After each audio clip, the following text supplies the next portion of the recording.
When my dad was around 50, he got an African Grey. He always loved parrots his whole life, so I was happy for him to get one after his retirement. He named the bird Kevin. My dad taught Kevin a whole vocabulary of words, and he actually trained him to understand the meaning behind certain words, like hello, what's up, food, thank you, good, and a few others. My dad passed away at 70, and with that came the time to figure out amongst my siblings and I what would happen to Kevin. My brother and sister didn't want the responsibility of taking Kevin into their homes, plus their spouses were against it too. But I couldn't bear the idea of giving him away to a new home. Kevin was and is one of my last connections to my dad. In a sense, that was his best friend, so I decided I would take him into my home. I put his cage in the den of my house. My house doesn't have a basement, so the den is considered the lowest level of the house. Kevin is a moderately noisy bird. He can be a chatterbox some hours of the day, usually earlier on. But later in the day and at night he quiets down. When he's too noisy, I'll throw a blanket over his cage, and that normally quiets him down. I watch TV in the den at night to keep him company. Then around 10, I'll migrate to my room to let him go to sleep. That's pretty much the backstory behind Kevin.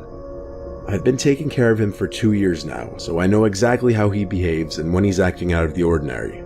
Speaking of out of the ordinary, there was one night in December around 11 p.m. that Kevin started making sounds while I was trying to sleep. I sleep with the door open since I live alone and need to be able to hear anything if something's going on in the house. Hearing him making his squawking noises past dark, especially this late at night, is unusual beyond doubt, and something was irritating him. I went down to the den to see what was bothering him. He was wide awake on the lower perch of the two in the cage. He looked at me and was saying things like hello and what's up and his name. All the while he was nodding his head up and down, moving his whole body in the process as if he were dancing. I tried to feed him, but he didn't eat, so I covered him with the blanket, hoping he would stop. I was in the kitchen when I stopped inside because he was still making the noises, and I had a feeling he wasn't going to stop. Having work the next day, I couldn't afford to lose sleep because of him. I really didn't know what to do. I'm still to this day not exactly a bird expert. I went back downstairs and uncovered him. He was still doing his little dance, bobbing his head and body and making his distressed sounds.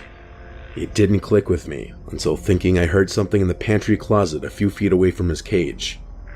I walked over to it and hovered my hand over the light switch to the pantry, which was outside of the door.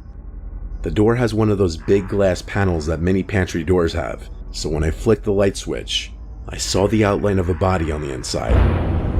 My fight or flight response kicked in, and I chose fight.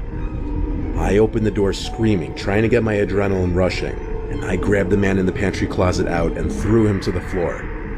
He tried to fight back, but I easily overpowered him and had him in what I could best describe as a chokehold. He was a 50-something-year-old homeless-looking man with a smell to match it. I yelled at him, "Who are you? Why are you in my house?"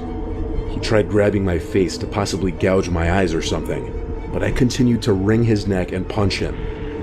During all of this, Kevin was going berserk in his cage. When the man on the floor seemed weak enough, I literally sprinted for the nearest phone and came right back and kept him on the ground while I called 911. The man was taken to jail, but he had no ID on him, nothing. He was homeless and had nothing to his name, and as such he was considered what some people call judgment-proof, meaning even if I tried to sue him, I wouldn't get anything from him. He had raided my pantry closet that night and had opened jars of peanut butter, boxes of cookies and crackers, and all sorts of other boxed and canned foods. If it weren't for my dad's parrot, I don't know what else that man would have taken or done in my house. I'm grateful for Kevin, and I like to think part of my dad is watching over me and that bird.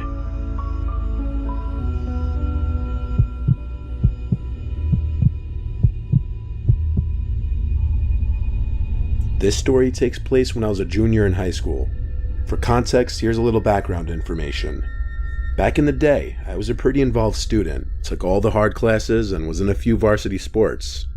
In one of these ways, I was always busy and didn't have much time for myself, and part of me was thankful for that. It provided me an escape from a world where my parents had recently parted ways and my older brother had just gone to college. It was just me and my little brother then. He also was a swimmer and a smart kid in his own right. We were really similar, even to this day, but probably because of the stresses our family situation put on us at the time, we didn't get along, near at all.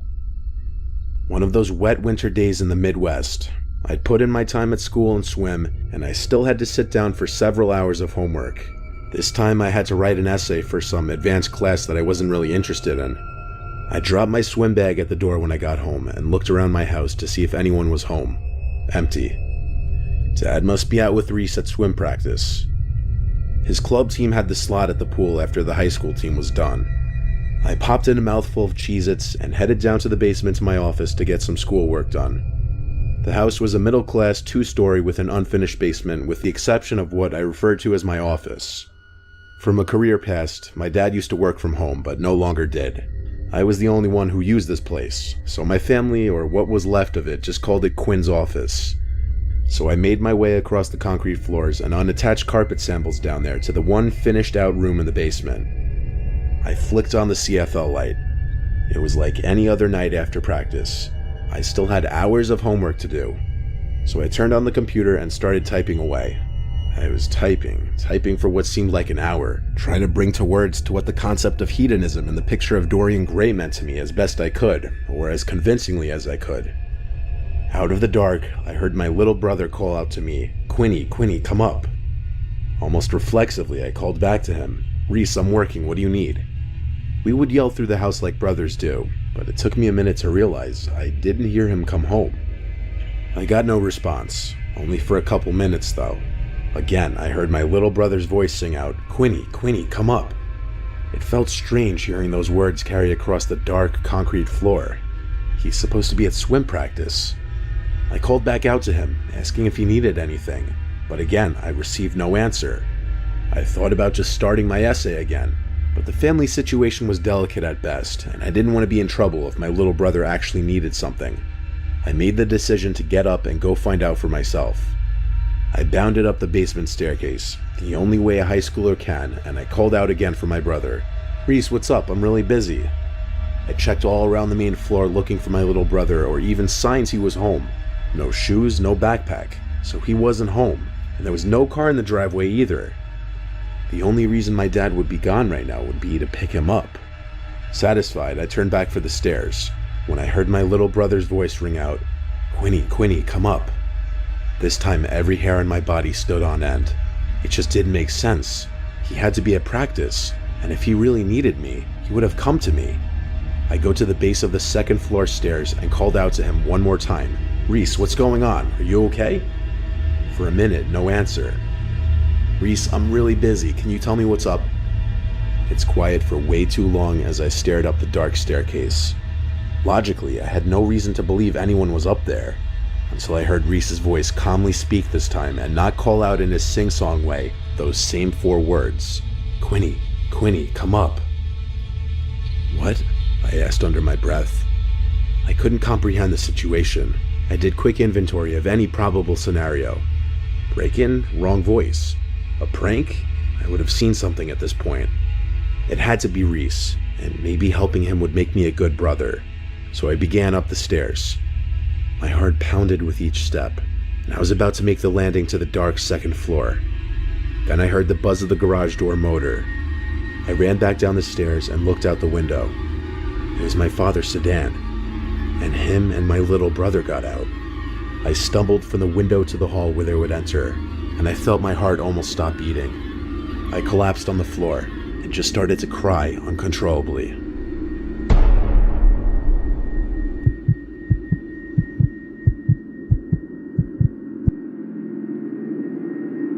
This was like 15 years ago now when I was a kid. I was with my best friend Jackson at some abandoned family resort or bungalow colony type place in New York. It was off a main road and then down a private dirt path driveway entrance, and it was a rather large property with a bunch of old abandoned buildings including at least 10 small bungalows, a main hall, a few bathroom stations, and an indoor pool house. Along with that was an outdoor pool, a shuffleboarding area, and a kid's playground. Everything was old, run down, and with tall, overgrown grass growing over it. We found this place accidentally one time walking down Route 209, but we didn't explore it that day. We came back another night. By the time we went, it was past sunset. The sun was kissing the sky goodnight. It was getting very dark, but we didn't want to come during the day in fear of getting caught and getting charged with trespassing. We brought along walkie-talkies and flashlights with us to communicate to each other when we'd split up. We started looking around the bungalows together. Most of them looked the same and were relatively small. 1 or 2 beds each, a small kitchen, and 1 bathroom each. Some of them had these little living room areas. Halfway looking through these bungalows, I split off from Jackson because he was moving kind of slow. I tried to enter the building that looked to be the main hall or office or something, but every entrance was locked. I walkie-talkied Jackson to tell him that the big building was locked. He didn't walkie-talkie back.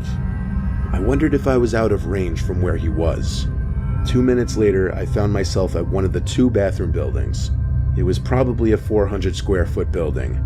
There were no doors to the building though. It was unusual. It just had 2 big openings, one for the men's room, one for the women's room.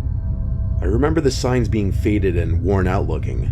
Then I saw these red tracks on the dirty old concrete bathroom floor.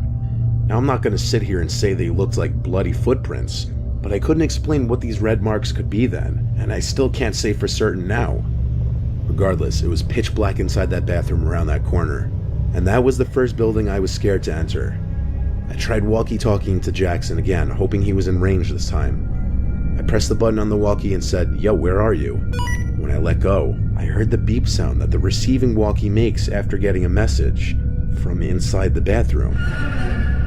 It gave me a near heart attack. Then I thought Jackson must already be in there, hence the red-looking footsteps. I called his name, and it echoed into the bathroom. I was actually about to step into the bathroom thinking he was hiding from me, pranking me, when I heard Jackson's voice call out from the distance behind me, outside in the darkness of the night. I heard him getting closer.